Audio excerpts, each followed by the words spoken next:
नमस्ते, जियो योग में आपका स्वागत है। आज हम पृथ्वी की कुछ सबसे विशाल और कह सकते हैं असरदार आकृतियों की गहराई में उतरेंगे। जी। जरा सोचिए, एक ऐसी जमीन जो एक पहाड़ की तरह ऊंची तो हो, लेकिन ऊपर से किसी मेज की तरह एकदम सपाट। हम बात कर रहे हैं पठारों की, जिन्हें टेबल लैंड भी कहा जाता है। और ये सिर्फ देखने में ही दिलचस्प नहीं है। ये जमीन के विशाल टुकड़े पृथ्वी के कुल भूमि क्षेत्र का लगभग 1/3 हिस्सा हैं। मतलब अंटार्कटिका से लेकर अफ्रीका तक हर महाद्वीप पर ये मौजूद हैं। तो आज हमारी ये जो गहरी चर्चा है, वो हमारे स्रोतों earth table lands, virtual drone tour और the world's great table lands की मदद से ये समझने की है कि ये ऊंचे मैदान आखिर हैं क्या, ये बने कैसे और हमारी दुनिया के लिए इतने जरूरी क्यों हैं। तो चलिए शुरू करते हैं। मुझे लगता है सबसे पहले ये समझना जरूरी है कि ये बनते कैसे हैं। मेरा मतलब ये कोई छोटी मोटी चीज तो है नहीं जिसे हवा ने उड़ाकर बना दिया हो। बिल्कुल नहीं। इन्हें बनने में करोड़ों साल और बहुत बड़ी ताकतें लगती हैं। हमारे स्रोत 3 मुख्य प्रक्रियाओं का जिक्र करते हैं। पहली और सबसे जबरदस्त है विवर्तनिक हलचल, यानी टेक्टोनिक मूवमेंट। Tectonic movement. हाँ, इसे ऐसे समझिए कि पृथ्वी की सतह कई विशाल प्लेट से बनी है जो तैर रही हैं। जब 2 प्लेट्स टकराती हैं तो जबरदस्त दबाव बनता है और जमीन का एक बहुत बड़ा हिस्सा एक साथ ऊपर उठ जाता है। अच्छा, जैसे 2 गाड़ियों की टक्कर में बोनेट ऊपर उठ जाता है, कुछ वैसा ही, लेकिन बहुत बड़े पैमाने पर और बहुत ही धीरे धीरे। क्या बात है, बहुत अच्छा उदाहरण है। और इसका सबसे बड़ा सबूत है तिब्बत का पठार। ये भारतीय प्लेट और यूरेशियन प्लेट की टक्कर का नतीजा है जो आज भी जारी है। इसीलिए तो हिमालय की ऊंचाई आज भी बढ़ रही है। एकदम सही। और दूसरा तरीका वो ज्वालामुखी से जुड़ा है ना? हाँ, ज्वालामुखी क्रिया। लेकिन इसमें जरूरी नहीं कि कोई एक बड़ा ज्वालामुखी पहाड़ बने। कभी कभी जमीन में बड़ी बड़ी दरारें पड़ जाती हैं और उनसे लावा किसी नदी की तरह बहने लगता है। अच्छा। ये लावा लाखों सालों तक परत दर परत फैलता और जमता जाता है। सोचिए, जैसे आप एक के ऊपर एक कई सारी रोटियां रखते जाएं जब तक एक मोटा ढेर न बन जाए। भारत का दक्कन का पठार, जिसे दक्कन ट्रैप कहते हैं, इसी का सबसे अच्छा उदाहरण है। ट्रैप शब्द का मतलब सीढ़ी होता है, शायद इसलिए क्योंकि लावा की परतें सीढ़ियों जैसी दिखती हैं। एक तीसरी प्रक्रिया का भी जिक्र है हमारे स्रोतों में, तापीय विस्तार, मतलब थर्मल एक्सपेंशन। ये क्या है? ये सबसे दिलचस्प प्रक्रियाओं में से एक है क्योंकि ये दिखती नहीं है। ये ऐसा है जैसे आप पानी गर्म करें और पतीले का ढक्कन भाप से ऊपर उठ जाए। बस यहाँ वो गर्मी पृथ्वी के अंदरूनी हिस्से यानी मेंटल से आ रही है। ओके। वो गर्मी अपने ऊपर की चट्टानी परत लिथोस्फीयर को गर्म करके फुला देती है और ऊपर उठा देती है। ये वो अदृश्य ताकतें हैं जो इन विशाल भू आकृतियों को आकार देती हैं। मतलब टक्कर से, लावा के जमावों से या फिर अंदरूनी गर्मी से ये विशाल टेबल लैंड बन जाते हैं। पर क्या ये सब एक जैसे ही होते हैं? बिल्कुल नहीं। यहीं पर कहानी और भी मजेदार हो जाती है। हमारे स्रोत इन्हें इनकी लोकेशन के हिसाब से बांटते हैं। सबसे पहले आते हैं अंतर पर्वतीय पठार, यानी इंटरमाउंटेन प्लेटोज। जैसा नाम से ही लग रहा है, पर्वतों के अंदर वाले पठार। एकदम सही। ये पठार चारों तरफ से ऊंची ऊंची पर्वत श्रृंखलाओं से सैंडविच की तरह दबे होते हैं और इसी वजह से ये दुनिया के सबसे ऊंचे और सबसे बड़े पठार होते हैं। और इसका सबसे बड़ा उदाहरण तो तिब्बत का पठार ही होगा। जी हाँ, जो उत्तर में कुनलुन और दक्षिण में हिमालय पर्वतों के बीच फंसा है। तिब्बत के पठार को दुनिया की छत कहते हैं, ये तो मैंने सुना था। लेकिन स्रोत बताते हैं कि इसे तीसरा ध्रुव या थर्ड पोल भी कहा जाता है। ऐसा क्यों? क्योंकि उत्तरी और दक्षिणी ध्रुवों के बाद दुनिया में ताजे पानी का सबसे बड़ा भंडार यहीं बर्फ के रूप में जमा है। ये एक वाटर टावर की तरह है। Water tower? हाँ, एशिया की 10 बड़ी नदियां, जिनमें सिंधु, ब्रह्मपुत्र, मेकोंग और यांगसी शामिल हैं, यहीं से निकलती हैं। ये नदियां करीब 2 अरब लोगों की जिंदगी का आधार हैं। तो इसका महत्व सिर्फ ऊंचाई का नहीं बल्कि पूरे एशिया के पानी और जीवन का है। मतलब एक ही पठार से निकलने वाले पानी पर चीन, भारत, पाकिस्तान, बांग्लादेश जैसे कई देशों का भविष्य टिका है। ये तो भू राजनीति यानी जियोपॉलिटिक्स के लिहाज से बहुत ही संवेदनशील मामला हो गया। बिल्कुल।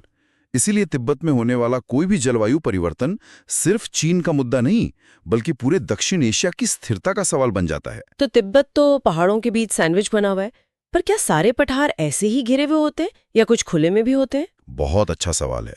कई पठार ऐसे हैं जो किसी पर्वत के पैरों में बसे होते हैं, जैसे आपने कहा खुले में।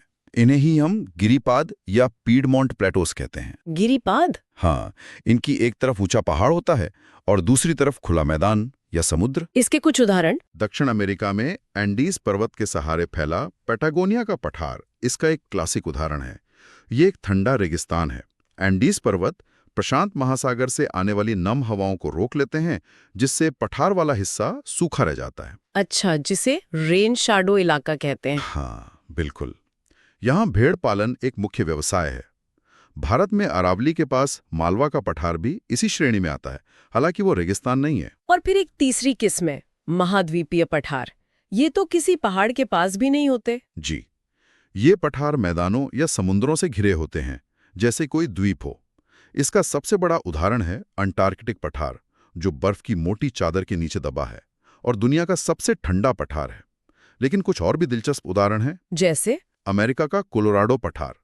इसका नाम आते ही ग्रैंड कैनन की वो लाल चट्टानों वाली तस्वीरें दिमाग में आती हैं। ये सोचना ही अजीब है कि वो विशाल खाई कभी एक सपाट जमीन थी। और उस सपाट जमीन के नीचे का इतिहास देखिए। वो लाल चट्टानें असल में लाखों साल पुराने पर्यावरण का रिकॉर्ड है, एक भूवैज्ञानिक कहानी की किताब की तरह। सही बात है। और अगर अफ्रीका के कटंगा पठार की बात करें तो वो तो आज के डिजिटल युग का पावर हाउस है। वहां मिलने वाला कोबाल्ट और यूरेनियम हमारी स्मार्टफोन बैटरीज और न्यूक्लियर एनर्जी के लिए बेहद जरूरी हैं। तो ये सिर्फ पत्थर नहीं, आज की टेक्नोलॉजी की नींव है। ये कमाल का कनेक्शन है कि लाखों साल पुराने पठार में मौजूद खनिज आज हमारे हाथ में मौजूद फोन को चला रहे हैं। चलिए अब जरा भारत की तरफ आते हैं। यहाँ का प्रायद्वीपीय पठार तो बहुत ही खास माना जाता है। बिल्कुल, ये पृथ्वी के सबसे पुराने और सबसे स्थिर भूभागों में से एक है।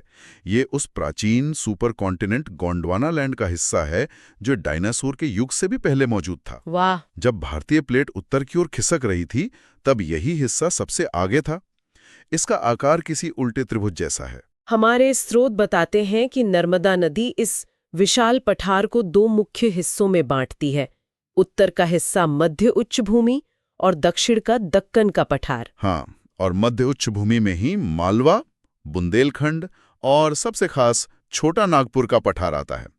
छोटा नागपुर को भारत का रूर भी कहते हैं। भारत का रूर जर्मनी के रूर औद्योगिक क्षेत्र के नाम पर। जी हाँ, उसी के नाम पर, क्योंकि वहां फैक्ट्रियों से ज्यादा फैक्ट्रियों के लिए कच्चा माल है। ये खनिजों का खजाना है। भारत का ज्यादातर लोहा, कोयला, मैंगनीज और अभ्रक यहीं से निकलता है। मतलब जमशेदपुर, बोकारो, राउरकेला जैसे भारत के बड़े बड़े स्टील प्लांट इसी पठार की देन है। बिल्कुल, लेकिन ये एक दोधारी तलवार भी है।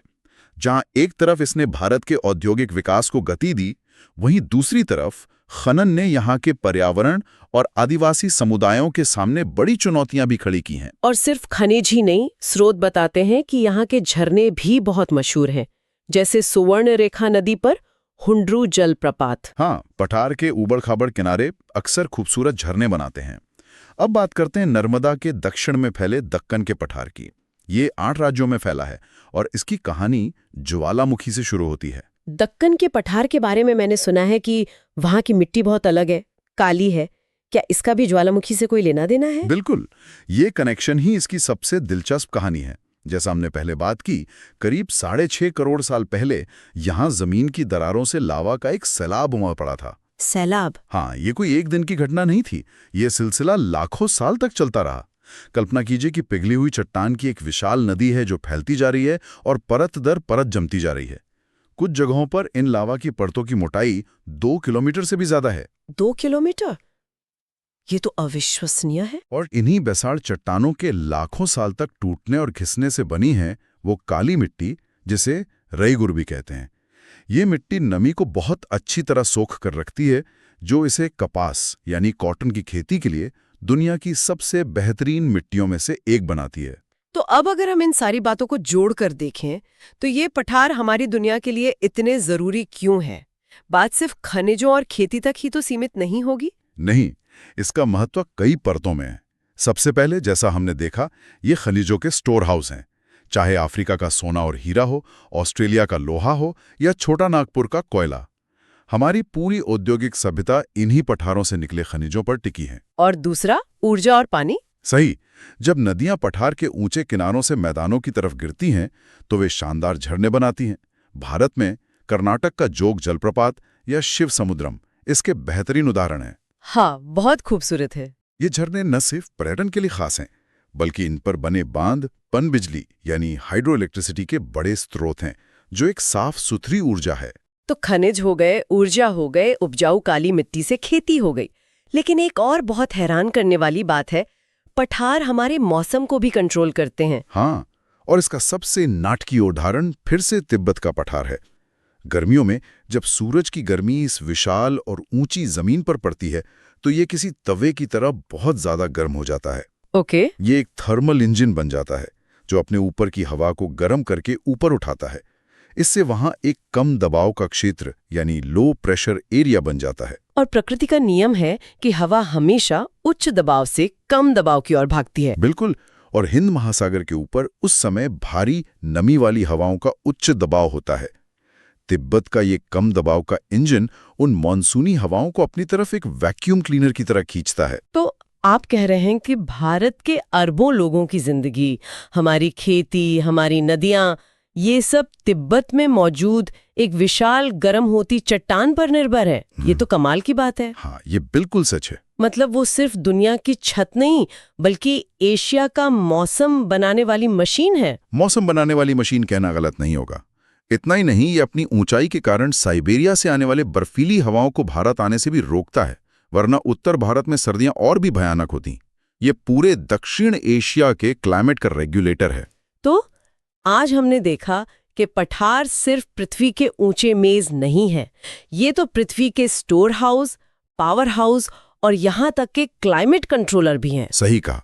ये हमें खनिज देते हैं जिनसे हमारे उद्योग चलते हैं, ये हमें जल विद्युत के रूप में ऊर्जा देते हैं, वे हमें उपजाऊ काली मिट्टी देते हैं जिस पर कृषि निर्भर है, वे इंसानी बस्तियों, जैव विविधता और अर्थव्यवस्था की नींव हैं। संक्षेप में कहें तो पठार सिर्फ भूविज्ञान का विषय नहीं है, ये अर्थव्यवस्था, संस्कृति और जलवायु के इंजन है। और इसीलिए उनका संरक्षण, चाहे वो खनन के असर से हो या जलवायु परिवर्तन से, हमारे पूरे पर्यावरण का संतुलन बनाए रखने के लिए बहुत जरूरी है।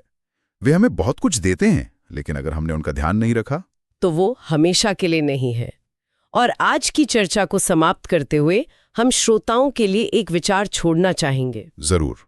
ये देखते हुए कि हमारी आधुनिक जिंदगी, हमारे स्मार्टफोन से लेकर हमारी इमारतों तक पठारों से मिलने वाले खनिजों पर कितनी गहराई से निर्भर है, तो इन करोड़ों साल पुराने भूभागों पर भविष्य में टिकाऊ और जिम्मेदार विकास की शक्ल आखिर कैसी दिखनी चाहिए।